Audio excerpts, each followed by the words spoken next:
Village field അസിസ്റ്റൻറ്റും അതിൻ്റെ കൂടെ തന്നെ +2 മെയിൻസിൻ്റെ ടോപ്പിക്കും കൂടി കവർ ചെയ്തിട്ടുള്ള ഒരു സ്പെഷ്യൽ സെക്ഷനാണ് നമ്മളിനി ചെയ്യാനായിട്ട് പോകുന്നത്.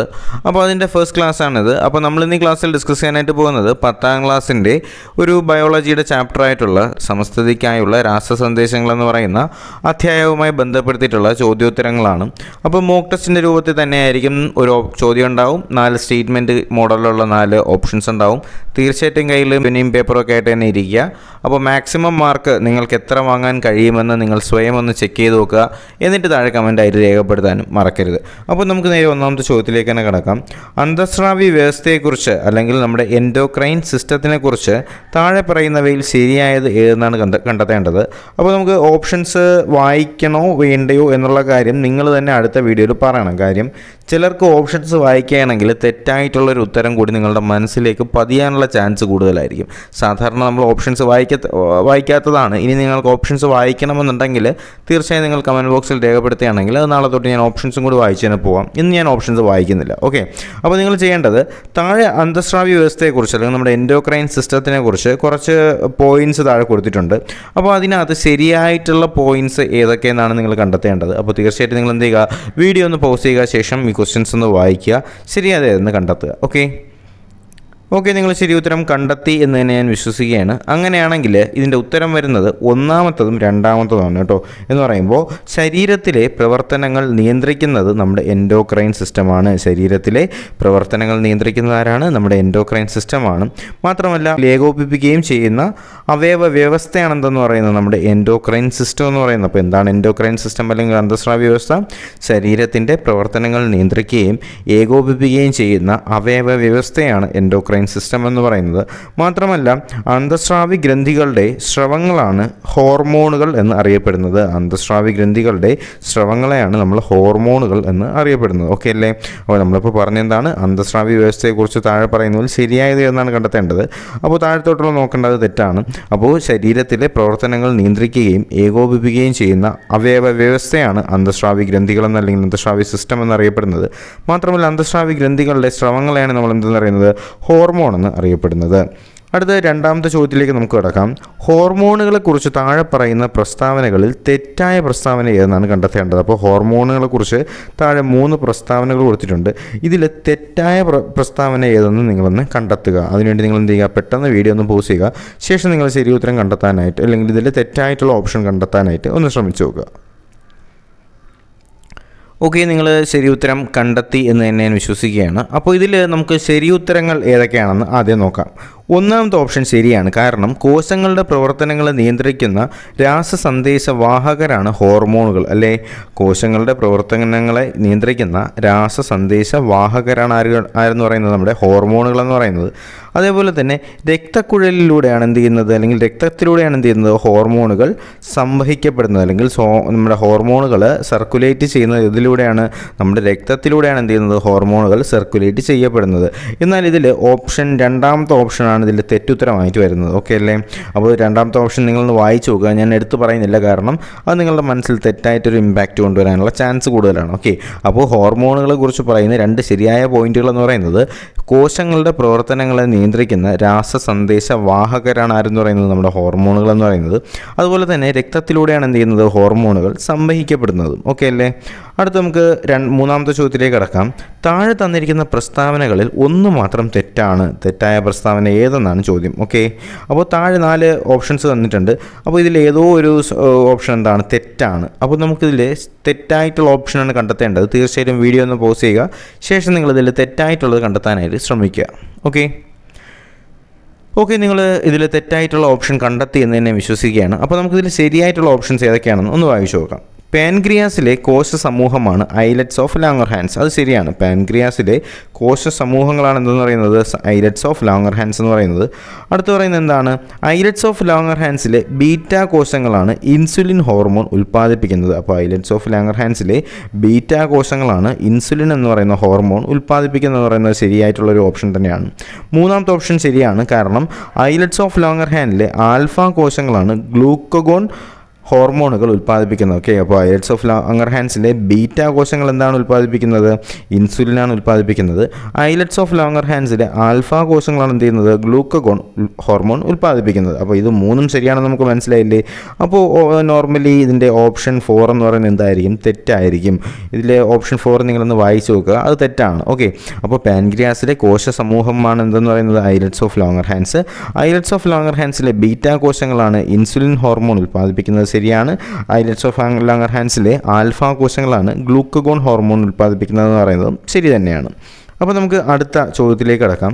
താഴെ പറയുന്ന 4 പ്രസ്താവനകളിൽ 2 ഇൻസുലിൻ്റെ പ്രവർത്തനവുമായി ബന്ധപ്പെട്ടിരിക്കുന്നു. അവ ഏതൊക്കെയാണെന്നാണ് ചോദ്യം. അപ്പോൾ ഇൻസുലിൻ്റെ പ്രവർത്തനവുമായി ബന്ധപ്പെട്ടിരിക്കുന്ന ഓപ്ഷൻസ് ഏതൊക്കെയാണെന്നാണ് നമുക്ക് ഇതിനകത്ത് നിന്ന് കണ്ടെത്തേണ്ടത്. ഓക്കെ, അപ്പോൾ ഇതിൽ 2 ഇൻസുലിൻ്റെ പ്രവർത്തനവുമായി ബന്ധപ്പെട്ടിരിക്കുന്നതാണ്. അപ്പോൾ തീർച്ചയായിട്ടും പെട്ടെന്ന് തന്നെ ഇതിൻ്റെ ശരി ഉത്തരം കണ്ടെത്താനായിട്ട് ഒന്ന് ശ്രമിച്ചു നോക്കുക. ഓക്കെ, നിങ്ങൾ ശരി ഉത്തരം കണ്ടെത്തിയെന്ന് തന്നെ വിശ്വസിക്കുന്നു. അപ്പോൾ ഓപ്ഷൻ എ വായിച്ചു നോക്കാം. ഗ്ലൂക്കോസിനെ കോശങ്ങളിലേക്ക് പ്രവേശിപ്പിക്കുന്നു. അത് നമ്മുടെ ഇൻസുലിൻ ആണോ? അതെ, അത് നമ്മുടെ ഇൻസുലിൻ്റെ പ്രവർത്തനമാണ്. അപ്പോൾ ഗ്ലൂക്കോസിനെ കോശങ്ങളിലേക്ക് പ്രവേശിപ്പിക്കുന്ന ആരാണ്? നമ്മുടെ ഇൻസുലിനാണ്. അതുപോലെ തന്നെ കരളിലും പേശികളിലും വെച്ച് ഗ്ലൂക്കോസിനെ ഗ്ലൈക്കോജൻ ആക്കുന്നതും ആര് തന്നെയാണ്? ഇൻസുലിനാണ്. ബാക്കിയുള്ള 3ഉം 4ഉം തെറ്റുത്തരങ്ങളാണ്. ഓക്കെ, അപ്പോൾ ഗ്ലൂക്കോസിനെ കോശങ്ങളിലേക്ക് പ്രവേശിപ്പിക്കുന്നത് ആരാണ്? നമ്മുടെ ഇൻസുലിനാണ്. അതുപോലെ തന്നെ കരളിൽ പേശിയിലും വെച്ച് ഗ്ലൂക്കോസിനെ ഗ്ലൈക്കജൻ ആക്കുന്നതും ആരാണ്? നമ്മുടെ ഇൻസുലിനാണ്. ഓക്കെ അല്ലേ? അപ്പോൾ ഇൻസുലിൻ്റെ 2 പ്രധാനപ്പെട്ട പ്രവർത്തനങ്ങൾ എന്തൊക്കെയാണ്?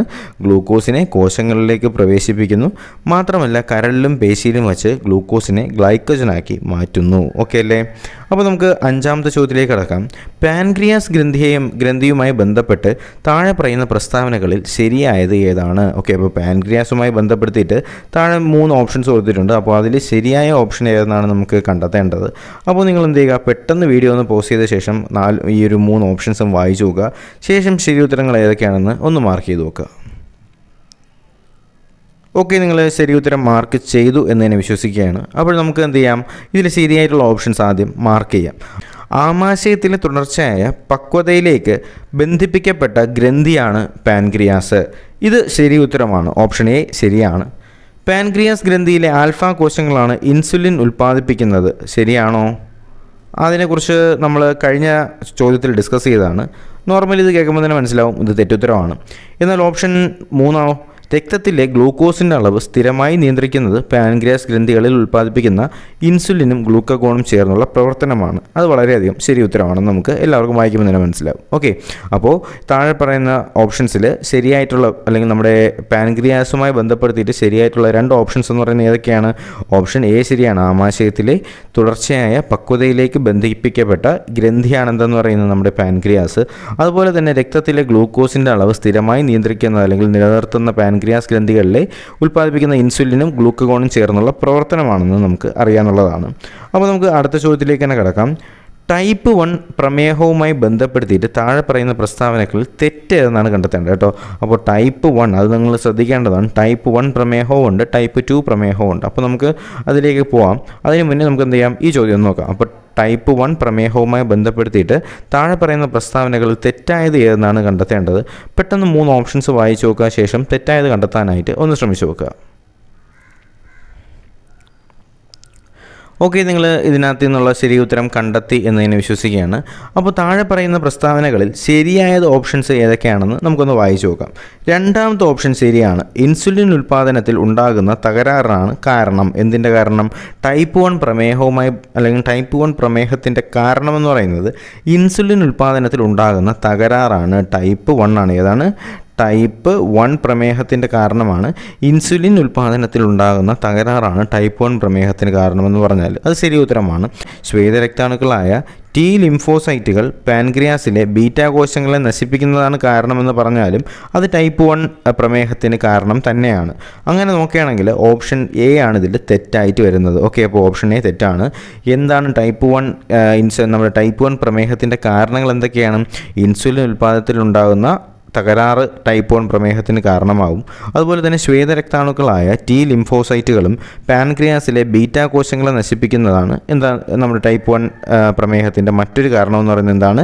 ശ്വേതരക്താണുക്കളായ T ലിംഫോസൈറ്റുകൾ പാൻക്രിയാസിലെ ബീറ്റാ കോശങ്ങളെ നശിപ്പിക്കുന്നത് എന്തിന് കാരണം തന്നെയാണ്? ടൈപ്പ് 1 പ്രമേഹത്തിന് കാരണം തന്നെയാണ്. ഓക്കെ അല്ലേ? അപ്പോൾ നമുക്ക് 7ാമത്തെ ചോദ്യത്തിലേക്ക് കിടക്കാം. തൈറോക്സിൻ്റെ ധർമ്മങ്ങൾ താഴെ പറയുന്നവയിൽ എന്തൊക്കെയാണ്? തൈറോക്സിൻ്റെ ധർമ്മങ്ങൾ താഴെ പറയുന്നവയിൽ ഏതൊക്കെയാണെന്നാണ് നമുക്ക് കണ്ടെത്തേണ്ടത്. അപ്പോൾ നമുക്ക് ഓരോ ഓപ്ഷൻസ് ആയിട്ട് നോക്കാം. ഊർജ്ജോൽപാദനം വർദ്ധിപ്പിക്കുന്നു തൈറോക്സിൻ്റെ ധർമ്മമാണോ? തൈറോക്സിൻ്റെ ധർമ്മമാണ്. ഊർജ്ജോൽപാദനം വർദ്ധിപ്പിക്കുന്നത് നമ്മുടെ തൈറോക്സിൻ്റെ ധർമ്മം തന്നെയാണ്. ഉപാപചയ പ്രവർത്തനങ്ങളുടെ നിരക്ക് കുറയ്ക്കുന്നു, അത് നമ്മുടെ തൈറോക്സിൻ്റെ ധർമ്മമാണോ? അല്ല കേട്ടോ. അപ്പോൾ ഊർജ്ജോൽപാദനം വർദ്ധിപ്പിക്കുന്നത് നമ്മുടെ തൈറോക്സിൻ്റെ ധർമ്മം തന്നെയാണ്. അതുപോലെ തന്നെ ഭ്രൂണാവസ്ഥയിലും നമ്മുടെ ശൈശവാവസ്ഥയിലും മസ്തിഷ്ക വളർച്ചയും വികാസവും ത്വരിതപ്പെടുത്തുന്ന ആര് തന്നെയാണ്? നമ്മുടെ ഈ ഒരു തൈറോക്സിൻ്റെ ഒരു ഫംഗ്ഷൻ തന്നെയാണ്. ഭ്രൂണാവസ്ഥയിലും ശൈശവാവസ്ഥയിലും മസ്തിഷ്ക വളർച്ചയും വികാസവും ത്വരിതപ്പെടുത്തുന്നത് നമ്മുടെ ഈ ഒരു തൈറോക്സിൻ്റെ ഫംഗ്ഷൻ തന്നെയാണ്. അതേപോലെ തന്നെ കുട്ടികളിലെ ശരീര വളർച്ച നിയന്ത്രിക്കുന്നതും ആര് തന്നെയാണ്? തൈറോക്സിനാണ്. അപ്പോൾ നമ്മൾ പറഞ്ഞ 3 കാര്യങ്ങൾ എന്തൊക്കെയാണ്? ഊർജ്ജോൽപാദനം. ഓക്കെ, അപ്പോൾ നമ്മുടെ ഊർജ്ജോൽപാദനം വർദ്ധിപ്പിക്കുന്നത് നമ്മുടെ തൈറോക്സിനാണ്. അതുപോലെ തന്നെ ഭ്രൂണാവസ്ഥയിലും ശൈശവാവസ്ഥയിലും മസ്തിഷ്ക വളർച്ചയും വികാസവും ത്വരിതപ്പെടുത്തുന്നത് നമ്മുടെ തൈറോക്സിനാണ്. അതുപോലെ തന്നെ കുട്ടികളിലെ ശരീര വളർച്ച നിയന്ത്രിക്കുന്നത് ആര് തന്നെയാണ്? നമ്മുടെ തൈറോക്സിൻ തന്നെയാണ്. ഓക്കെ അല്ലേ? അപ്പോൾ നമുക്ക് 8ാമത്തെ ചോദ്യത്തിലേക്ക് കിടക്കാം. ടൈപ്പ് 2 പ്രമേഹവുമായി ബന്ധപ്പെടുത്തിയിട്ട് താഴെ പറയുന്ന പ്രസ്താവനകളിൽ ശരിയായത് ഏതെന്നാണ് കണ്ടെത്തേണ്ടത്. ഓക്കെ, അപ്പോൾ നമ്മൾ ടൈപ്പ് 1 പ്രമേഹവുമായി ബന്ധപ്പെടുത്തിയിട്ടുള്ള കാര്യങ്ങൾ പറഞ്ഞിട്ടുണ്ടായിരുന്നു. ഏതൊക്കെയാണ് ടൈപ്പ് 1 പ്രമേഹത്തിൻ്റെ ലക്ഷണങ്ങൾ എന്തൊക്കെയാണെന്നാണ് നമ്മൾ പഠിച്ചത്? ഇൻസുലിൻ ഉൽപ്പാദനത്തിലുണ്ടാകുന്ന തകരാറ് കാരണവും ടൈപ്പ് 1 പ്രമേഹം ഉണ്ടാവും. അതുപോലെ തന്നെ ശ്വേതരക്താണുക്കളായിട്ടുള്ള T ലിംഫോസൈറ്റുകൾ പാൻക്രിയാസിലെ ബീറ്റാ കോശങ്ങളെ നശിപ്പിക്കുന്നതും എന്തിന് കാരണമാവാം? നമ്മുടെ ഈ ഒരു ടൈപ്പ് 1 പ്രമേഹത്തിന് കാരണമാവാമെന്നും നമ്മൾ പഠിച്ചതാണ്. എന്നാൽ ടൈപ്പ് 2 പ്രമേഹവുമായി ബന്ധപ്പെടുത്തിയിട്ട് താഴെ പറയുന്ന പ്രസ്താവനകളിൽ ശരിയായത് ഏതെന്നാണ് നമ്മൾ കണ്ടെത്തേണ്ടത്. അപ്പോൾ നമുക്ക് ഓപ്ഷൻസ് ഒന്ന് വായിച്ചു നോക്കിയിട്ട് ഇതിൻ്റെ ശരി ഉത്തരം ഏതൊക്കെയാണെന്ന് കണ്ടെത്താനായിട്ടൊന്ന് ശ്രമിച്ചു നോക്കാം. ഇതിനകത്ത് ഓപ്ഷൻ എ ശരിയാണ് കേട്ടോ. ലക്ഷ്യകോശങ്ങൾക്ക് ഇൻസുലിൻ ഉപയോഗിക്കാൻ കഴിയാത്തതാണ് കാരണം. ഓക്കെ, അപ്പോൾ ലക്ഷ്യകോശങ്ങൾക്ക് ഇൻസുലിൻ ഉപയോഗിക്കാൻ കഴിയാത്ത അവസ്ഥ ഉണ്ടായാൽ അത് ടൈപ്പ് 2 പ്രമേഹവുമായി ബന്ധപ്പെടുത്താം. അതുപോലെ തന്നെ പൊണ്ണത്തടിയും ജീൻ തകരാറുമാണ് കാരണം. ഓക്കെ, അപ്പോൾ പൊണ്ണത്തടിയും ജീൻ തകരാറും ഉണ്ടെങ്കിലും എന്ത് ചെയ്യാം? ടൈപ്പ് 2 പ്രമേഹവും ഉണ്ടാകാനുള്ള സാധ്യത കൂടുതലാണ്. ഓക്കെ, അപ്പോൾ ലക്ഷ്യകോശങ്ങൾക്ക് ഇൻസുലിൻ ഉപയോഗിക്കാൻ കഴിയാത്തതും അതുപോലെ തന്നെ പൊണ്ണത്തടിയും ജീൻ തകരാറും ടൈപ്പ് 2 പ്രമേഹവുമായി ബന്ധപ്പെടുത്താൻ കഴിയാവുന്നതാണെന്ന് അറിഞ്ഞിരിക്കുക.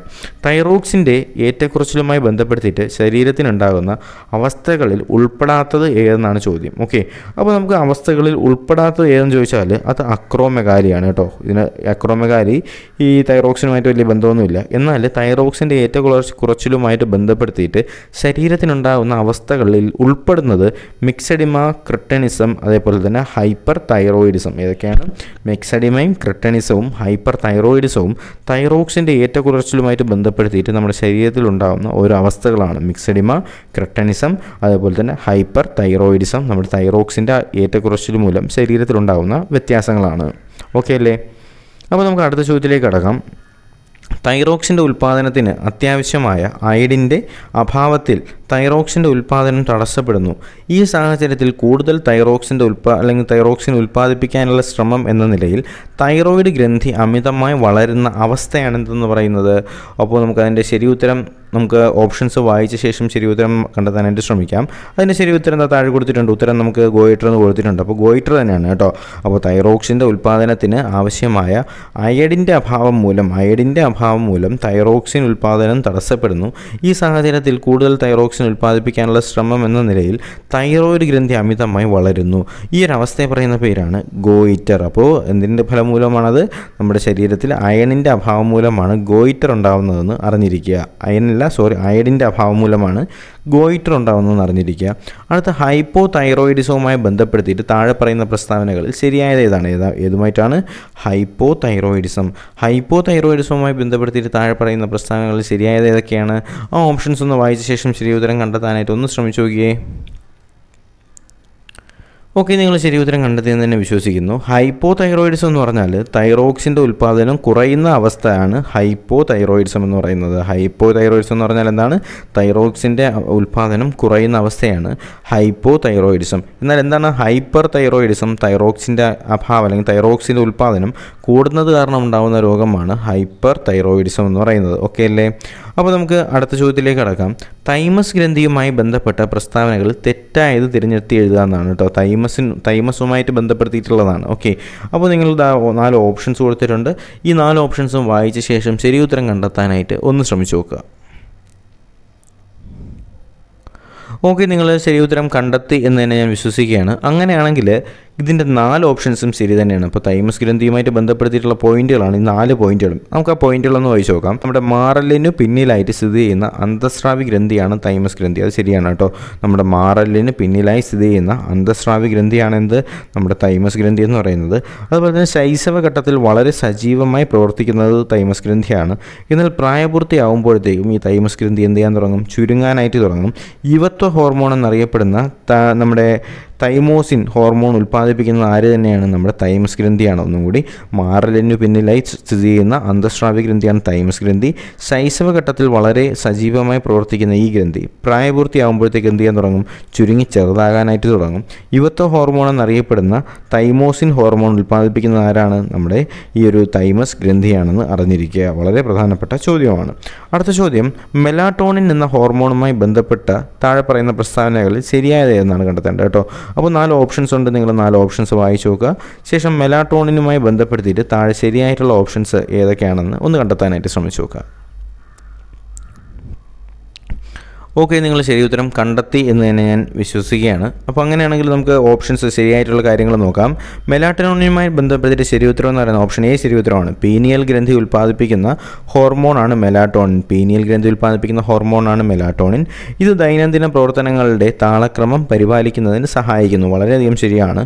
മെലാട്ടോണിൻ്റെ ഉൽപ്പാദനം രാത്രികാലങ്ങളിൽ കൂടുതലും പകൽ സമയത്ത് കുറവുമാണ്. മെലാട്ടോണിൻ്റെ ഉൽപ്പാദനം രാത്രികാലങ്ങളിൽ കൂടുതലും പകൽ സമയത്ത് കുറവുമാണ്. ഇത് 3 എന്ത് തന്നെയാണ്? ശരി തന്നെയാണ്. പീനിയൽ ഗ്രന്ഥി ഉൽപ്പാദിപ്പിക്കുന്ന ഹോർമോണാണ് മെലാട്ടോണിൻ. ഇത് ദൈനംദിന പ്രവർത്തനങ്ങളുടെ താളക്രമം പാലിക്കുന്നതിന് സഹായിക്കുന്നു. മെലാട്ടോണിൻ്റെ ഉൽപ്പാദനം രാത്രികാലങ്ങളിൽ കൂടുതലും പകൽ സമയത്ത് കുറവുമാണ്. ഓക്കെ അല്ലേ? അപ്പോൾ 13 മെലാട്ടോണിൻ എന്ന ഹോർമോണുമായി ബന്ധപ്പെടുത്തിയിട്ടുള്ള 3 പോയിന്റ്സ് നമ്മൾ പഠിച്ചു. പീനിയൽ ഗ്രന്ഥിയാണ് മെലാട്ടോണിൻ ഉൽപ്പാദിപ്പിക്കുന്നത്. ഇത് ദൈനംദിന പ്രവർത്തനങ്ങൾക്ക് സഹായിക്കുന്നു. മെലാട്ടോണിൻ്റെ ഉൽപ്പാദനം രാത്രികാലങ്ങളിൽ കൂടുതലും പകൽ സമയത്ത് എന്തുമാണ്? കുറവുമാണെന്ന് നമ്മൾ പഠിച്ചു. 14ാമത്തെ ചോദ്യത്തിലേക്ക് നമുക്ക് കിടക്കാം. വളർച്ചാ ഹോർമോണിൻ്റെ ഉൽപ്പാദനത്തിലെ ഏറ്റക്കുറച്ചിലുമായി ബന്ധപ്പെടുത്തിയിട്ട് ശരീരത്തിലുണ്ടാകുന്ന അവസ്ഥകളിൽ പെടുന്നത് ഏതെന്നാണ് ചോദ്യം കേട്ടോ. അപ്പോൾ വളർച്ചാ ഹോർമോണിൻ്റെ ഉൽപ്പാദനത്തിലെ ഏറ്റക്കുറച്ചിലുമായി ബന്ധപ്പെടുത്തിയിട്ട് ശരീരത്തിലുണ്ടാകുന്ന അവസ്ഥകളിൽ പെടുന്നത് ഏതെന്നാണ് നമ്മുടെ 14ാമത്തെ ചോദ്യം. ഓക്കെ, നിങ്ങൾ ഇതിൻ്റെ ശരി ഉത്തരം കണ്ടെത്താനായിട്ട് ഒന്ന് ശ്രമിച്ചു നോക്കുക.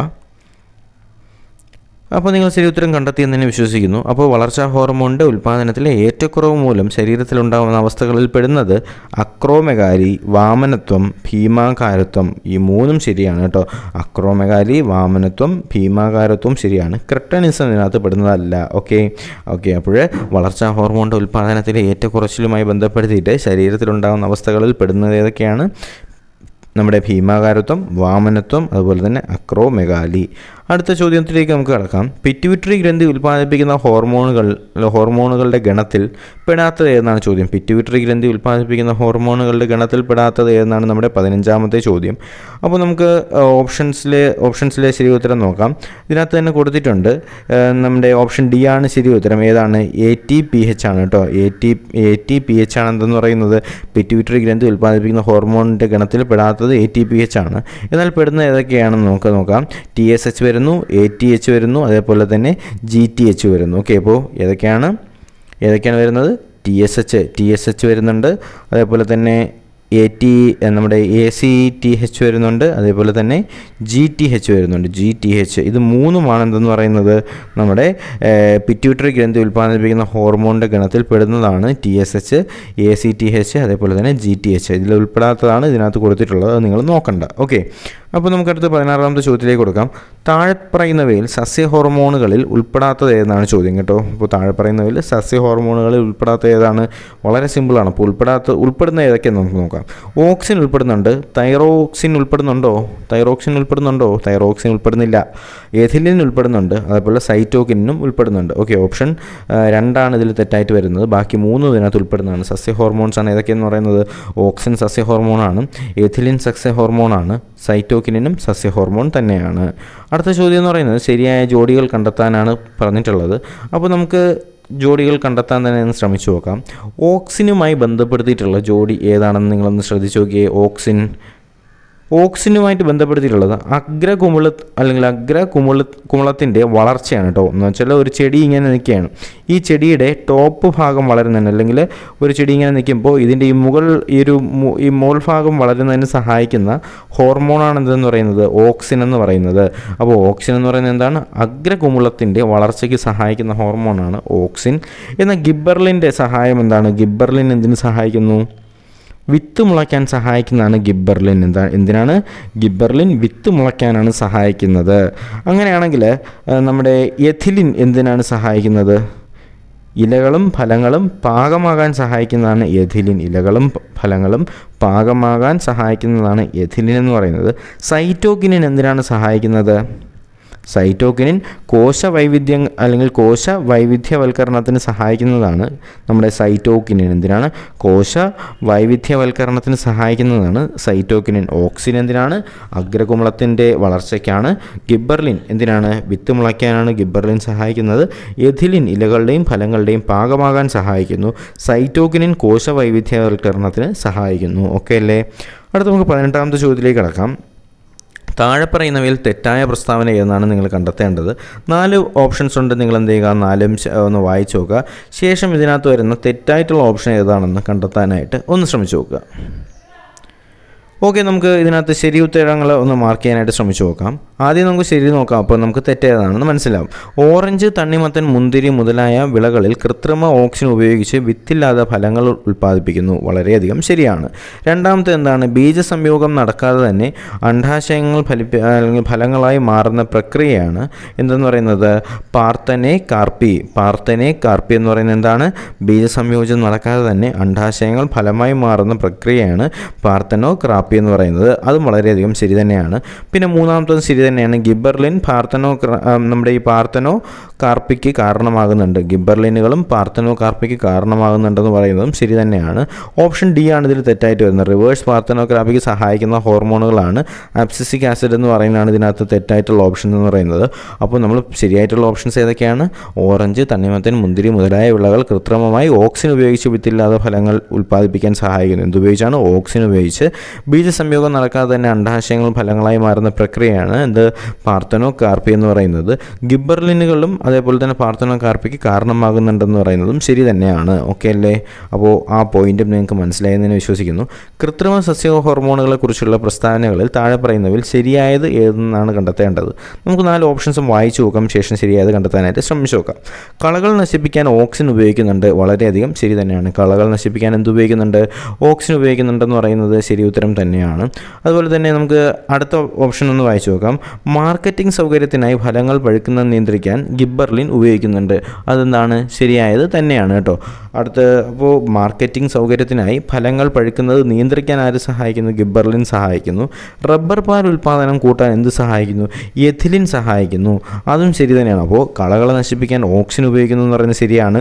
മാർക്കറ്റിംഗ് സൗകര്യത്തിന് ഫലങ്ങൾ പഴുക്കുന്നത് നിയന്ത്രിക്കാൻ ആര് സഹായിക്കുന്നു? ഗിബ്ബർലിൻ സഹായിക്കുന്നു. ശരിയാണ്. റബ്ബർ പാൽ ഉൽപ്പാദനം കൂട്ടാനായിട്ട് ആര് സഹായിക്കുന്നു? എഥിലിൻ സഹായിക്കുന്നു. ശരിയാണ്. പഴവർഗ്ഗങ്ങൾ ഒരേ സമയത്ത് വിളവെടുക്കാൻ ആര് സഹായിക്കുന്നു? അബ്സിസിക് ആസിഡ് സഹായിക്കുന്നു. ശരിയാണ്. അങ്ങനെയാണെങ്കിൽ ഇതിനകത്തുള്ള എല്ലാം ശരിയാണ്. ഒന്നും കൂടി: കളകൾ നശിപ്പിക്കാൻ ഓക്സിൻ, മാർക്കറ്റിംഗ് സൗകര്യത്തിന് ഫലങ്ങൾ പഴുക്കുന്നത് നിയന്ത്രിക്കാൻ ഗിബ്ബർലിൻ, റബ്ബർ പാൽ ഉൽപ്പാദനം കൂട്ടാനായിട്ട് നമ്മുടെ എഥിലിൻ, പഴവർഗ്ഗങ്ങൾ ഒരേ സമയത്ത് വിളവെടുക്കാൻ അബ്സിസിക് ആസിഡ്. ഓക്കെ അല്ലേ? അടുത്ത 20ാമത്തെ ചോദ്യം നമ്മുടെ ലാസ്റ്റ് ക്വസ്റ്റ്യൻ ആണ്.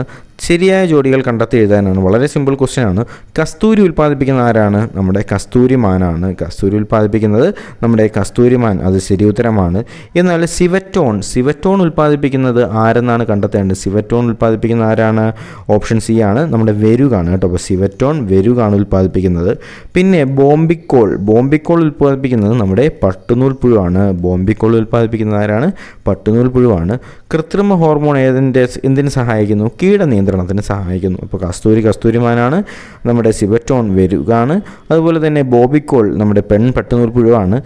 നമ്മുടെ കൃത്രിമ ഹോർമോൺ ഉപയോഗിച്ചാണ് നമ്മൾ എന്ത് ചെയ്യുന്നത്, കീടനിയന്ത്രണം നടത്തുന്നത്. അതും ശരി തന്നെയാണ്. ഓക്കെ അല്ലേ? അപ്പോൾ നമ്മൾ ഇന്ന് ഡിസ്കസ് ചെയ്തത് ബയോളജിയുമായിട്ട് ബന്ധപ്പെടുത്തിയിട്ട് വില്ലേജ് ഫീൽഡ് അസിസ്റ്റൻറ്റിനും +2 പ്രിലിംസിനും ഒരുപോലെ സഹായിക്കുന്ന ചോദ്യങ്ങളാണ്. ഇനി ഞാൻ ഒന്നുകൂടി പറയാണ്, 10ാം ക്ലാസ്സിലെ സമസ്ഥിതിക്കായിട്ടുള്ള രാസസന്ദേശങ്ങൾ എന്ന് പറയുന്ന പാഠഭാഗത്തിൽ നിന്നെടുത്തിട്ടുള്ള പ്രധാനപ്പെട്ട ചോദ്യങ്ങളാണ്. തീർച്ചയായിട്ടും ഈ ഒരു വീഡിയോ നിങ്ങൾക്ക് ഫലപ്രദമായി എന്ന് തോന്നുകയാണെങ്കിൽ വീഡിയോ ലൈക്ക് ചെയ്യുക, ചാനൽ സബ്സ്ക്രൈബ് ചെയ്യുക, നിങ്ങളുടെ PSC ഗ്രൂപ്പുകളിലേക്കും സുഹൃത്തുക്കളിലേക്കും പഠിക്കുന്നവരിലേക്കും എന്ത് ചെയ്യുക, ഈ വീഡിയോ എത്തിച്ചു കൊടുക്കാനായിട്ട് മറക്കരുത്. അപ്പോൾ പുതിയൊരു ക്ലാസ് നോട്ടിഫിക്കേഷൻ വീഡിയോസൊക്കെ ആയിട്ട് നമുക്ക് ഉടനെ തന്നെ കാണാം. അതുവരേക്കും ഏവർക്കും ഗുഡ് ബൈ.